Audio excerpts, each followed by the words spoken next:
India's top job creators in the private sector may soon lose their edge over MNC rivals. The National Commission for Backward Classes has recommended that private companies in India need to set aside a fixed proportion of jobs, 27% to be precise, for people from marginalized sections. A move that has not gone down too well with the industry. They don't run companies.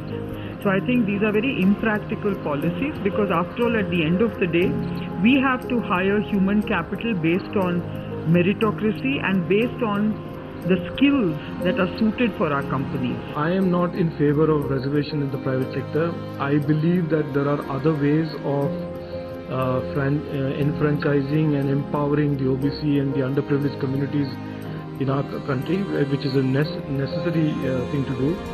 Coming down hard on the private sector, the commission headed by Justice Ishwaraiya says India Inc. has failed miserably to take affirmative action, and reservation is required not only for scheduled castes and scheduled tribes but also for other backward castes.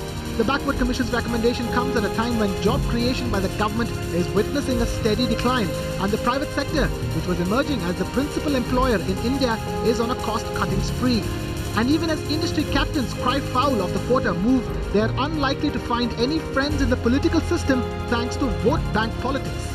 With Utkarsh Chaturvedi, Krishna Kumar, ET Now, Mumbai. Bihar Chief Minister Nitish Kumar has sparked off a major controversy by stoking the quota debate. Nitish Kumar said that he is in favor of reservations in the private sector, and that is his personal view. Let's listen in.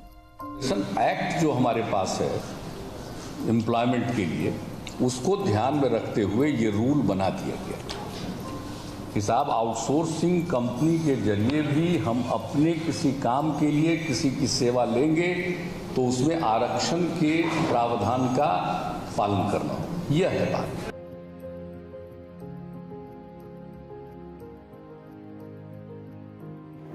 So what are your opinions on reservations in the private sector? Reservations have always been a contentious issue, be it in the private sector or in the government sector. Of course, government will have to meet up the social responsibility to a larger extent. So government sector, and also looking at our tradition of thousands of years, what are the kind of social issues it had.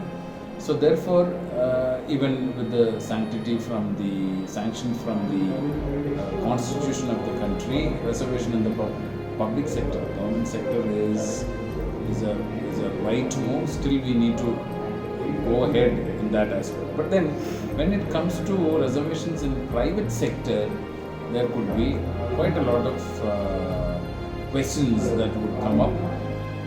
Foremost amongst it is like private sector itself is for profit. For-profit organizations, how can they compromise on quality? Can they, the question of mediocrity can come up, or the question of lack of suitability of candidates for kind of jobs would come up. So therefore, private sector could always be a contentious matter. I understand that some of the state governments have reserved 75%, up to 75% of the jobs for locals. This probably will not be a right move because globally, if you look at the private sector, have to really perform to its merit, especially in terms of delivering quality products and services. Therefore, it can create a lot of issues. And the most important thing, for a global market, when you look at, there are two important aspects. One is price competitiveness and quality. In both these areas, how it would have an adversarial effect is something which we have to look at as far as private sector, reservations in the private sector. But then again, there is something which we have to look at is the CSR, the social responsibility that every corporate, in fact recently the roundtable of CEOs in the US, they made it very clear that it is the community interest is foremost rather than the shareholder interest of a company. But then having said that, I would still go for reservations in the government sector as opposed to reservations in the private sector. I think that reservations need not be established in private sector. See, we need to understand the origins of caste system and SC/ST as such. Basically, caste system was introduced based on the occupation that people did. Earlier, based on their occupation, people were discriminated, and that's why SC/ST were the ones who did work which was deemed beneath other people, and that is why the discrimination took place. So, because of such discrimination, the government had to come up with reservations to ensure that people got equality, and thus, it gave a fair chance and a fair fight for the SC/ST people. Nowadays, any sort of work is given equal importance and is not considered beneath others. Of course, the income that you receive out of that work varies, and that is why the discrimination takes place, and not the worth of that work. So, in the current world where everything where all the work has been deemed equal and it has been considered worthy, and it's just the income level that needs to be considered, I don't think SC/ST require any such reservation, because they've gotten their chance, and people do not discriminate based on the work that they do. It has become a tag, and that tag is just a title given to them, and now these people are taking advantage of that. Now I think the fight should be fair, and everyone's gotten their chance, and a lot of people have forgotten as to what caste system even is, and they do not know the origins. Now, making sure that they understand the origins of this caste system, it is very clearly understood that all work is treated equally, and that SC/ST has just become a tag, and that's why giving reservation to them is not going to help them in any way. So I think giving reservation in private sector is not going to help the economy in any way, because it's just giving an extra push to someone who might not really need it. Thank you, sir. The pros of the reservation policy is that the policy, to a certain extent, was able to fulfill the objectives and aim for which it was created. The reservation quota in the public employment provided the targeted group and backward classes with jobs which were better than the alternative employment opportunities, as they provided them with more salary and better job security. Employment quotas do not increase wages or per capita household expenditure on average, but less educated scheduled caste members do experience significant increases in their household consumption expenditure, probably due to their greater probability to have a salary job. Employment quota for minorities also have the effect on their children's well-being and their education. That is, an employment quota policy for minorities can raise parents' expectations about economic returns from their children's education, and thereby provide them very strong incentives for the parents to invest in children's schooling and not send them to work. There was an increment in the number of jobs with the introduction of the policy. For instance, in 1960 there were 218,000 SC employees, which increased to 641,000 in 1991 and to 540,000 in 2003. The corresponding increase in the percentage of SC employees to total government employees increased from 12% in 1956 to about 16% in 2003. The same was observed in the ST community.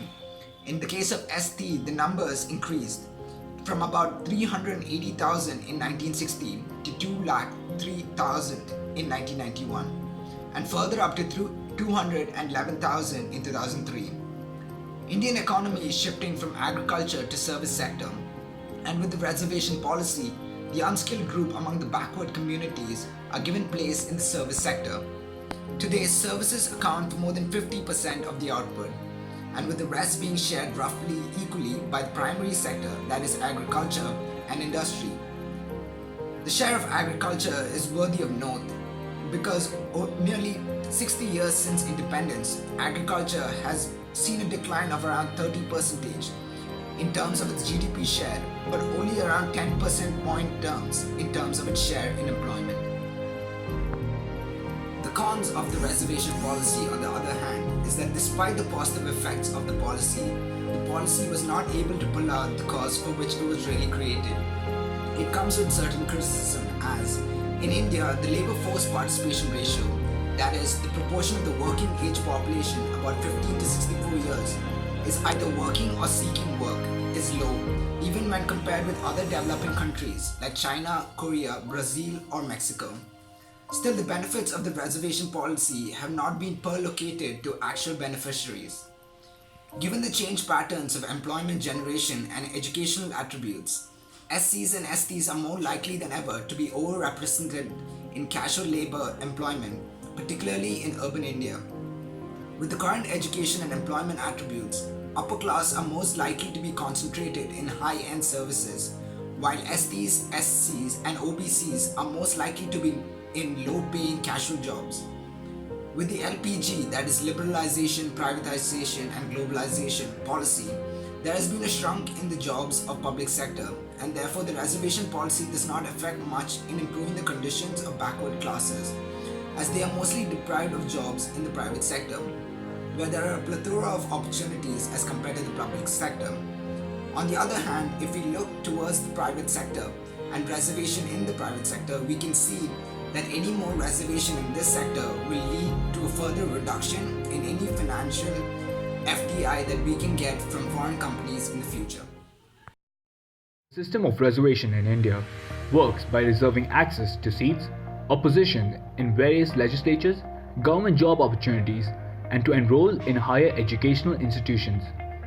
This reservation enriches the historically disadvantaged castes and tribes listed in India as scheduled caste, scheduled tribes, and other backward castes.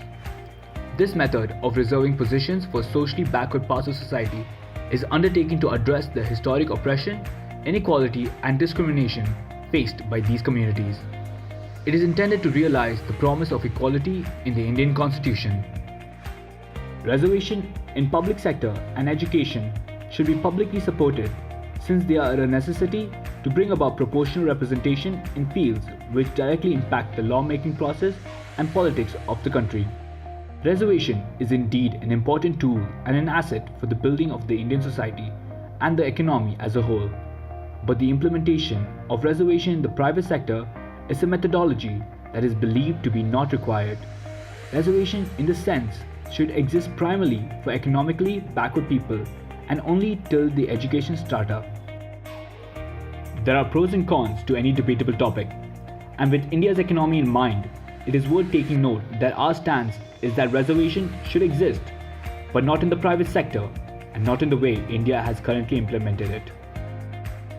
As it is seen presently, there are many affluent members of society who are part of the SC, ST, OBC communities and are the ones who use the reservation system most profusely, the ones for whom the reservation system was made for. Example, poverty-stricken and APL members of these communities are unaware of the system and its benefits to them. Thus, it is to be seen that the future amendments of the Act 2009 should include the economical background checking of SC, ST, OBC members to avail the use of reservation system to provide fair and unbiased practices. India should also change the SC, ST, OBC statuses to income slabs, with members below the poverty line receiving as many as benefits as can be provided regardless of caste. Also, India is a developing country who requires the constant supply of FDI to survive in the competing foreign markets. If an act is passed for reservation in the private sector, it will have to be followed by the private Indian companies. What about foreign private companies? They will simply opt to leave the country, stop their investment flow, and set up shop in a neighboring country. India's USP has always been talented yet cheap workforce. By offering even a designated 25% workforce from a reserved community, one is considerably cutting down on an HR force that is well designed for the post. This will hence bring down the demand for Indian foreign expansion and thus the supply of foreign investment funds. Alongside this, reservation is something that is absolutely required in the educational sector in India to provide equal opportunities for all Indians. If we promote reservation in the private sector, those who have used their reservation quotas to attain admission into higher educational facilities lose the incentive to compete against the general quota student, with the assumption that they will get a guaranteed workplace in the future. If a policy does not work, India should modify it, not extend it indefinitely. And if one state that it does work, then why are the Dalits still facing so many problems? Why are tribals still tortured by the police? Why does there exist a high standing of illiteracy amongst the economically backward parts of India?